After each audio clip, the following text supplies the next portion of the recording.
Hi, I'm Billy, 28 years old. I married my husband Carl just 2 years ago, but the journey has been far from smooth, thanks to his mother Helena. Our relationship began when Carl and I met at a bar. A right time, right place scenario. We hit it off that night, exchanged contact information, and started texting nonstop, even staying up until 5 a.m. Our relationship remained undefined for a while. But eventually, we decided to make it official after getting more attached to each other. While my relationship with Carl was great, the hiccup came in the form of his mother, Helena. She was a formidable force who always got what she wanted, even if it meant resorting to questionable methods. Though admirable in some contexts, it became a problem when she set her sights on getting rid of me. Helena never approved of me, convinced I was after Carl's money, despite the fact that I earned more than he did. Helena never concealed her dislike for me, always being rude and insulting, albeit behind my back. She went to great lengths to hurt me, from sticking her leg out to trick me to purposefully spilling drinks, either ice cold or scalding hot, on me. Initially, I dismissed these incidents as accidents, but the pattern became too apparent to ignore. Approaching Carl about it, I expressed my concerns. He was adamant that his mom loved me and dismissed my worries as me being upset over her lack of full approval. However, I couldn't shake the feeling that something was off. I questioned if he would stand up for me if his mother truly disliked me. Carl reassured me, attributing her behavior to overprotectiveness and suggested giving her more time. Reluctantly, I decided to follow Carl's advice and bear with Helena's antics. I made a conscious effort to be on my best behavior whenever she was around, hoping that, as Carl predicted, she would eventually come around. Whenever I visited, I maintained a reserved demeanor, only speaking when spoken to.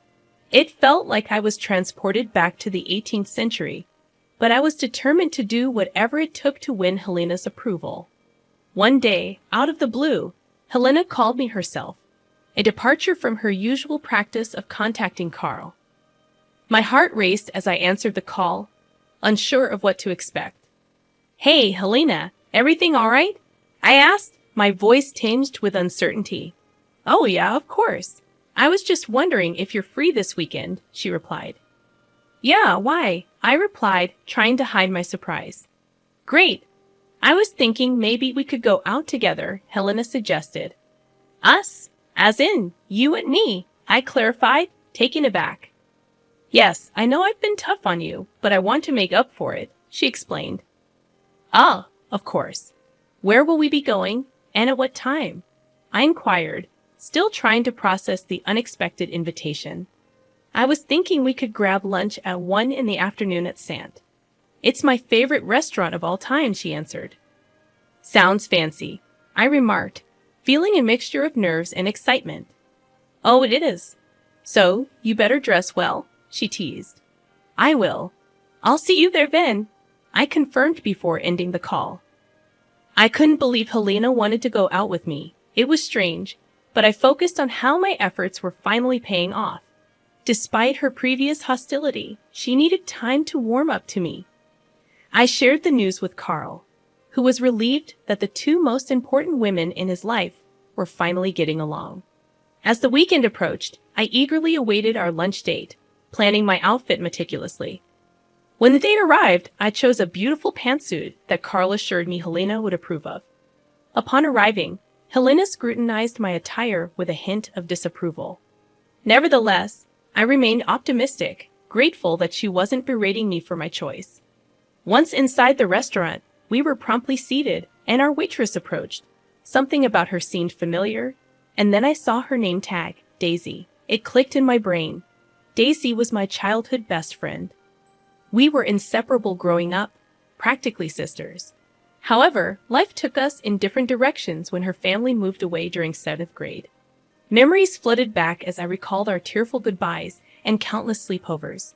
Despite the distance, our bond remained strong, but eventually our lives diverged. We both made new friends, and our once frequent contact eventually dwindled to nothing. Over the years, I occasionally reminisced about our past, but as time passed, I gradually forgot about her. However, fate had other plans, as there she was, working as a waitress in the upscale restaurant where Helena had invited me. As Daisy approached our table to take our orders, it seemed like she recognized me too. We exchanged pleasantries, and as she cross-checked our orders, she accidentally spilled water on me. Apologizing profusely, she discreetly left a note on my pants. Confused, I glanced at her, and she subtly nodded towards the note while continuing to dab at my lap. Curious, I discreetly read the note, which urgently asked me to come to the washroom. Puzzled and concerned, I excused myself and made my way there.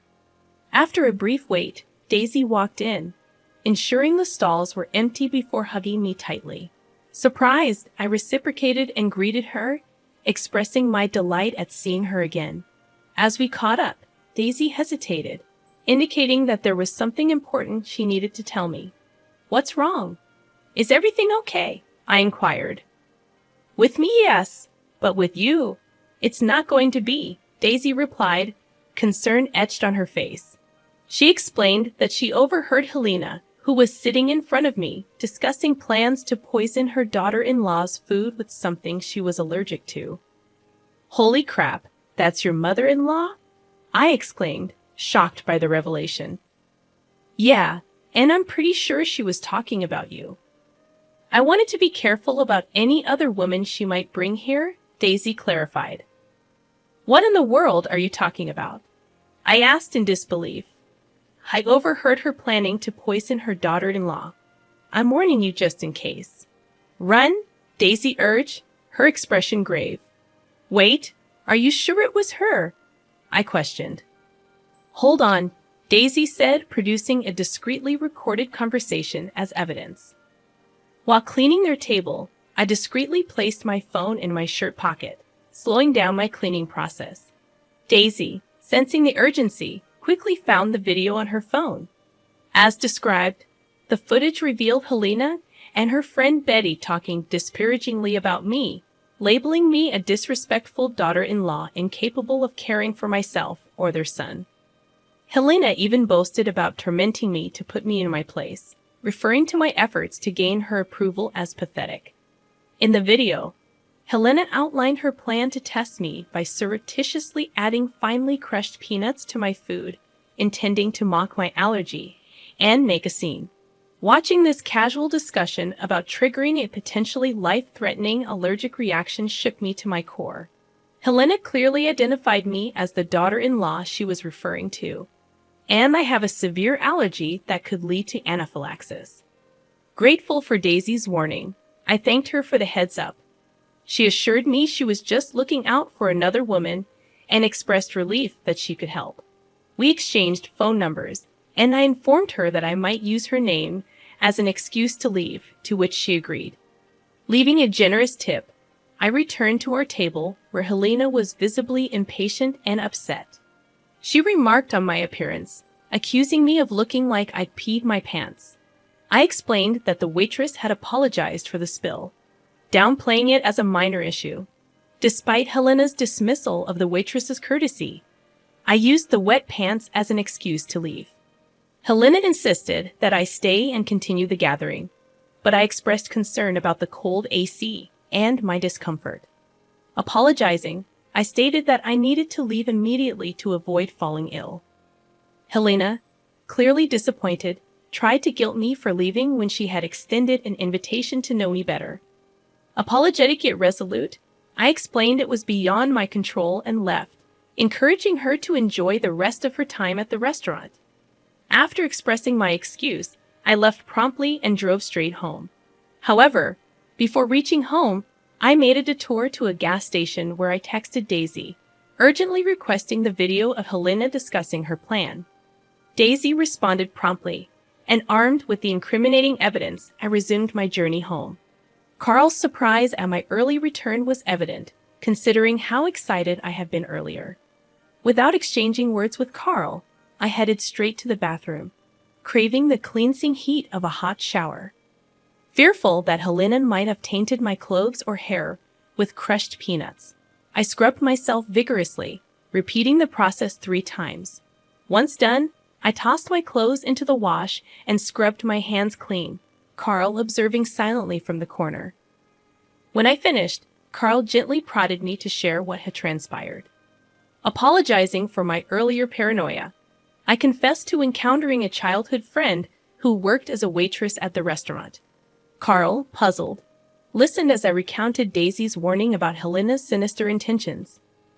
Unconvinced, Carl questioned the credibility of my friend's claims, prompting me to reveal the recorded conversation. As the video played, Carl's eyes widened in shock, realizing the gravity of his mother's actions. Memories of my previous hospitalization due to accidental peanut ingestion resurfaced, intensifying his horror at his mother's planned cruelty. Remorseful, Carl apologized profusely for dismissing my concerns about his mother's behavior in the past. He acknowledged the trauma I had endured and expressed deep regret for not taking it seriously. Grateful for his sincerity, I accepted his apologies, letting go of the resentment that had lingered between us. I understood Carl's perspective. Who could fathom their own mother actively trying to harm their spouse? We discussed his mother's sinister plan at length, agreeing that it was in our best interest to avoid meeting her in person ever again. We didn't want to risk any further harm. That night, Helena called Carl to complain about my perceived indecency for leaving early. Carl was prepared to address the matter. "We need to talk about your wife," Helena complained. "Yeah, we do. So, what do you have to say?" Carl responded. "I knew it. That wife of yours is beyond disrespectful. She left early today, after I took time out to spend one-on-one time with her. The audacity of her. It's high time you leave her. If she can't respect your mother, is she really worth it?" Helena insisted. "Why would she try to respect my mother when my mother tried to poison her?" Carl retorted. "Huh. Excuse me. I can't act all high and mighty now." "What are you talking about?" Helena denied. "I have a video of you discussing how you were going to mix crushed peanuts into her food with Aunt Betty. Whether it was a joke or not, it was sick. I'm glad Billy was informed and got herself out of the situation fast. Neither of us wants you to visit us ever again. We can chat and video call, but that's about it. If you show up, we will release the video and get a restraining order against you. Goodbye, Mom," Carl firmly declared before ending the call. Carl's assertiveness was liberating, as he stood up for me, expressing the things I wished to convey to Helena from the start. Helena persisted in calling and texting, spewing insults against me. Carl occasionally picked up her calls, hearing her accuse him of disrespecting her by believing his wife's lies. Nevertheless, he always found a way to end the conversation. Initially skeptical about Helena listening to our firm stance, she kept her communication limited to calls and texts for months. Just as we began to relax, Helena decided to visit. Frustrated by her relentless insults, Carl ignored her calls for about 2 weeks. She was displeased with our decision, and in her determination to express her dissatisfaction, she chose to show up uninvited at our house. Her incessant doorbell ringing and shouts for us to open up became unbearable. Despite attempting to ignore her, the persistent noise eventually gave me a headache, prompting Carl to open the door. She pushed him aside and marched into the house. Wary of her evident anger and potential for causing harm, I tried to keep my distance. However, my curiosity led me to observe the confrontation. Helena wasted no time in expressing her displeasure. "Mom, what are you doing here? Didn't we? Don't you start with me, Carl. I'm your mother, and I have a right to know about what's going on in your life." "Sure, but you've never actually asked me what's been going on in my life. All you've been giving me are your unsolicited opinions on my wife." "They're not opinions. They're facts. Look, I'm sorry I ignored your calls, but you need to leave now." "I'm not leaving until your witch of a wife comes here and apologizes for defaming me." "Defaming? She didn't do anything like that. How can you stand up for her against your own mother?" "I didn't at first, but then I saw the proof, and I couldn't side with you anymore. So get out, please. That proof is fabricated.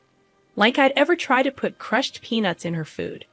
I'm going to ask you to leave once again, or I will get the police involved." Helena refused to leave, escalating the situation by accusing me of being a family wrecker and threatening to make me pay in the worst possible way. Terrified, I was relieved when Carl called the police, who escorted her away. Subsequently, we filed for a restraining order, determined to maintain a distance from her. Helena persisted in portraying me as evil to the police. This false narrative hurt, especially since I hadn't done anything to warrant such hostility. Facing backlash from Carl's relatives for seemingly villainizing his mother, Carl took a bold step. He placed them in a group chat, sharing the video of Helena planning to poison me and explaining my severe peanut allergy. The relatives apologized and redirected their anger at Helena. Unwilling to accept responsibility, Helena retaliated by blowing up our phones, accusing us of defaming her again. Despite the challenging months, we decided to move on, blocking Helena everywhere and committing to no contact with her. Grateful for Daisy's intervention, I rekindled our friendship and life has taken a positive turn. We've hung out a lot, almost returning to our old friendship. With Helena out of our lives, we look forward to a better and brighter future.